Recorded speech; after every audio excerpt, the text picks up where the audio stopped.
Alfred Bosque, bonjour. Bonjour. Vous êtes ministre régional de l'action extérieure de la Catalogne. Si Puigdemont est le président légitime de la Catalogne, est-ce que c'est aussi le candidat légitime de l'indépendantisme en Europe? Bon, il est bien légitime comme candidat parce qu'il est le leader d'une de deux forces majoritaires des républicains ici en Catalogne. Et il va se présenter, à mon avis, aux élections européennes. Il a tout le droit. En Europe, il est un citoyen libre. Euh, Tandis qu'en Espagne, il est cherché par la justice. Mais ailleurs, il s'est présenté aux juges. Ils ont dit non, vous êtes un citoyen libre. Il est là et il vit avec tous ses droits et toutes ses obligations. Alors, s'il veut se présenter aux élections européennes, je vois pourquoi pas. Alors, le 1er octobre 2017, on se rappelle que les Français n'avaient pas pu voter comme les Européens et les étrangers au référendum. Cette fois-ci, aux Européennes, ils vont pouvoir voter. Donc, il y a deux grands candidats indépendantistes. Le candidat qui est le président de votre parti, Esquerra Republicana de Catalunya, et justement, comme on l'a dit, Carles Puigdemont. Pourquoi ils devraient voter pour l'un ou pour l'autre, selon vous? Oh, parce que ce sont des partis différents. L'un est un parti de centre-droite, l'autre, mon parti est un parti de gauche. Alors, comme ailleurs, il y a des partis différents pour des idées et des programmes différents. Il y a des coïncidences importantes par rapport à la République catalane que nous désirons, mais il y a aussi des différences importantes. Alors, tout ce qu'on fait pour travailler pour un exercice de démocratie, pour voter pour atteindre le futur que nous voulons. Alors ça, c'est là, nous coïncidons et nous travaillons ensemble. Nous avons déjà travaillé ensemble et nous continuerons à travailler ensemble. Je suis dans un gouvernement qui est un gouvernement de coalition entre les deux forces. Quand c'est nécessaire, on s'unit et on suit le même projet, le même plan.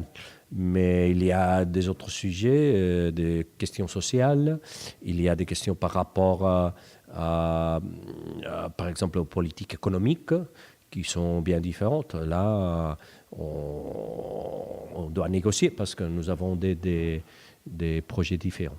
Alors, on l'a dit, vous êtes ministre de l'Action extérieure de la Catalogne. Votre but, c'est d'internationaliser la question catalane. À sa manière, Manuel Valls, avec sa candidature à Barcelone, il a internationalisé le conflit. Est-ce que c'est une bonne chose? Bon, notre but, c'est d'internationaliser la Catalogne, le pays.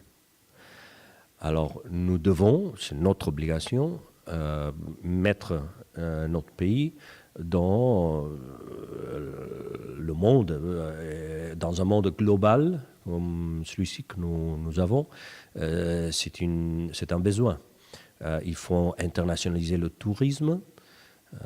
C'est pas mal internationalisé chez nous, avec un grand succès, mais il faut atteindre un tourisme plus soutenable, le commerce, les entreprises, le sport, n'importe quoi. Et après aussi, il faut parler clair et très fort sur la situation institutionnelle et politique que nous vivons. Oui, il ne faut pas cacher rien. Et à cet égard, c'est vrai que quand on nous demande des questions par rapport à la situation politique, on répond. On répond parce que nous avons une position comme gouvernement de la Catalogne. Alors justement, on remarque que vous avez eu quelques soutiens internationaux suite au procès indépendantiste, au procès judiciaire, mais c'est souvent des personnalités de gauche ou des partis de gauche. Vous avez du mal à avoir des gouvernements qui s'expriment. Comment vous expliquez ça? Bon, ça dépend parce qu'en Grande-Bretagne, nous avons pas mal de députés du Conservative Party qui se sont exprimés contre un procès injuste. Et nous avons ailleurs, par exemple en États-Unis, aussi des membres du Congrès, etc. Alors ça dépend un peu du pays, et de la situation et des opinions des gens.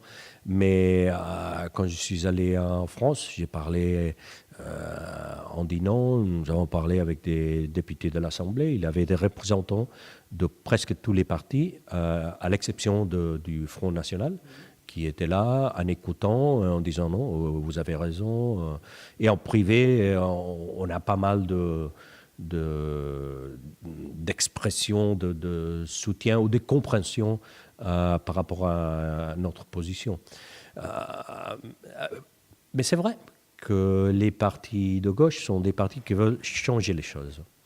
En France surtout, parce qu'en France, vous savez, comme berceau des droits de l'homme et de la démocratie moderne, ce sont les partis de gauche, de la gauche républicaine comme nous, qui ont très très clair que le valeur qu'il faut défendre partout, en France et partout, dans tout le monde, ce sont des valeurs communes, universelles. Et on comprend très bien qu'on ne peut pas juger, mettre en prison des gens, que ça n'aide pas à solutionner une question politique, que ça difficulte les solutions démocratiques.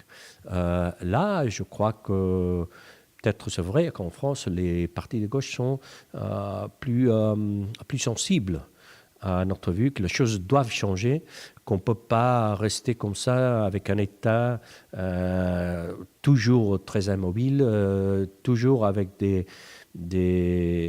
décisions, des pouvoirs de l'État, pas seulement le gouvernement, tous les pouvoirs de l'État, qui parfois nous rappellent trop des époques passées ici en Espagne. Vous êtes proche de deux personnalités qui sont actuellement jugées. Vous êtes intime du vice-président Oriol Junqueras. Vous êtes intime de votre prédécesseur, Raúl Romeva. Dans quel état d'esprit se trouve-t-il en ce moment? Bon, il se trouve fort parce qu'ils sont convaincus de son innocence et parce qu'ils sont là pour pousser une cause qui est la cause de la démocratie.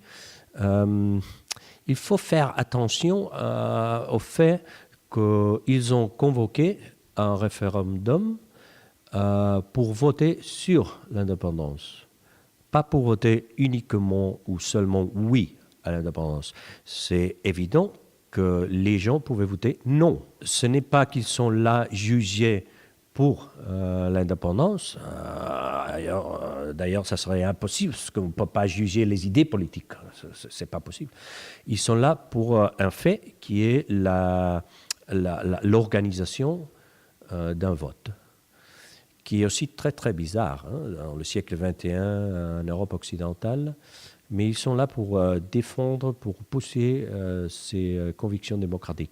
Et alors, ils sont très fiers de ça. Et ils ne vont pas abandonner les idées qu'ils ont amenées à convoquer cet exercice de participation. Durant un temps, vous avez été candidat aux élections municipales de Barcelone. Vous avez un peu échangé votre rôle avec Ernest Maragall, qui était votre prédécesseur ici aux Affaires extérieures, qui est devenu maintenant le candidat à la mairie de Barcelone. Votre mairie idéale, ça serait une mairie de gauche ou une mairie indépendantiste? Comme vous disiez très bien, maintenant le candidat de mon parti pour la mairie de Barcelone est Ernest Maragall. Et je suis sûr qu'il pourra répondre mieux que moi parce qu'il est maintenant celui qui tient cette responsabilité. Alors pour moi, le mieux c'est que Esquerra, mon parti, gagne les élections à Barcelone et que nous pouvons avoir la mairie. Parce que le projet de ville que nous avons, c'est toujours le même si on change les candidats, le leader. On a des idées très fortes sur une ville qui doit être une ville de progrès, qui doit être aussi une ville bien gérée et qui doit être une ville prospère, juste. Nous sommes convaincus, c'est possible si nous sommes là et nous avons les mêmes idées. Alors il y a d'autres gens qui ont des autres idées, qui peut-être veulent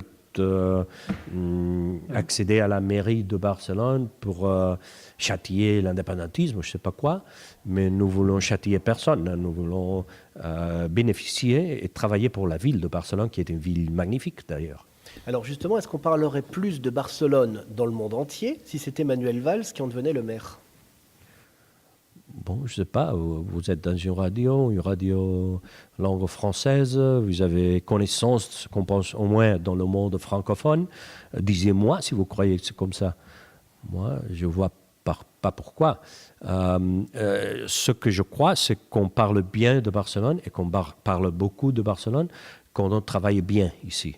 Et c'est ça que nous voulons. Je crois que nous sommes le mieux placés pour atteindre ce but. Mais à part de ça, je sais pas, les gens parlent beaucoup, parlent de tout. Mais l'important, c'est qu'on en parle bien. Et le magnétisme de la ville de Barcelone, qui est pas mal, ça peut croître, ça peut aller dans la direction de la qualité et du talent. Je crois que il faut travailler dans ce but. Aussi parce que je crois que les opportunités qui sont en ville, qui existent, doivent arriver à tout le monde. Et il ne faut pas avoir une partie de la ville avec du succès et l'autre partie qui traîne derrière. Il faut atteindre un modèle de ville à Barcelone et en Catalogne qui peut distribuer les opportunités et la richesse. Alors, il semblerait qu'il y ait un cercle de gens proches de Carles Puigdemont qui est très actif internationalement. Joan Maria Piqué, Aleix Chari, Josep Louis Alaï. Quelles relations ils ont avec votre ministère de l'Action extérieure? Bon, je le connais tous personnellement, mais ils travaillent pour M. Puigdemont. Dans ce sens-là, tout le respect, parce que vous devez aussi rappeler que nous sommes dans un gouvernement de coalition et notre force est alliée dans cette coalition, avec la formation dirigée par M. Puigdemont. Alors, les relations sont bonnes, elles doivent être bonnes, parce que nous devons nous comprendre et travailler ensemble. Et un des grands chantiers de votre ministère, c'était la rouverture du Diplocat, c'est-à-dire le service privé de diplomatie catalane. On en est où avec cette ouverture?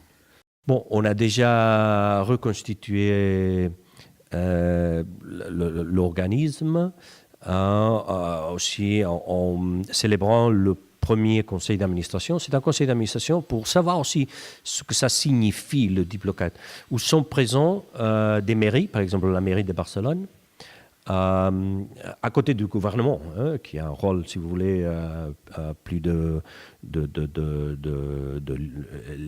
leader, non? Mais vous avez la mairie de Barcelone, vous avez la province de Barcelone, vous avez aussi les syndicats, là. Vous avez les représentations des entrepreneurs, vous avez le club de football, Barça, vous avez les universités, vous avez pas mal d'entités, institutions qui sont là représentées. Pour faire quoi? Pour collaborer à l'internationalisation du pays, de la Catalogne. Parce que c'est nécessaire. Et si vous voyez les membres du Diplocat que je vous ai renseigné, ils sont tous intéressés et ils travaillent tous dans son domaine pour ce qu'on pourrait appeler la diplomatie civile, qui se fait pas à partir du gouvernement, mais à partir de la société civile, qui a pas mal d'acteurs qui sont aussi très très puissants. Si vous considérez par exemple 1-2, qui est le club du football, Barcelone, vous savez, parfois dans le monde, du côté du Barça, on peut arriver partout. Et on peut arriver partout dans la promotion du sport et dans la promotion des valeurs qui sont liées au sport. La participation, la santé des jeunes à travers le sport. Et si nous pouvons être un centre international de ces valeurs, alors je crois qu'on aurait gagné pas mal de choses pour notre pays. Alors, il y a un consulat de France à Barcelone qui est assez actif. Il y a le nouveau consul, M. Cyril Picmal. Et il y a l'Institut français aussi qui a joué un rôle historique à Barcelone. Quelles sont vos relations avec l'Institut français, avec le consulat de Barcelone? Bon, on parle. Ils sont très intéressés pour travailler aux situations qui se trouvent les visiteurs français, les citoyens français qui habitent ici, et nous collaborons pas mal à cet égard. J'ai parlé aussi avec l'ambassadeur de France en Espagne, qui est à Madrid, qui représente la République française.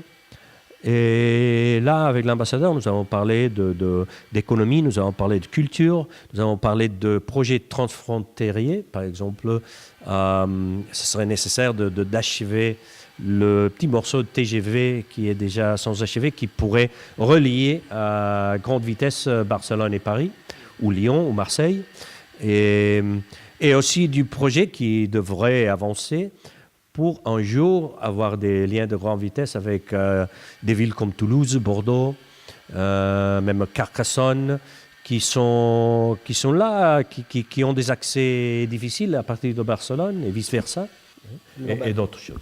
L'ambassadeur qui s'en va d'ailleurs, la fin de sa mission. Il va en avoir un nouveau à partir de septembre que vous pourrez connaître. Merci d'avoir... Je le ferai sans doute. Merci d'avoir été sur Equinox, Alfred Basque. Merci à vous. Merci à vous.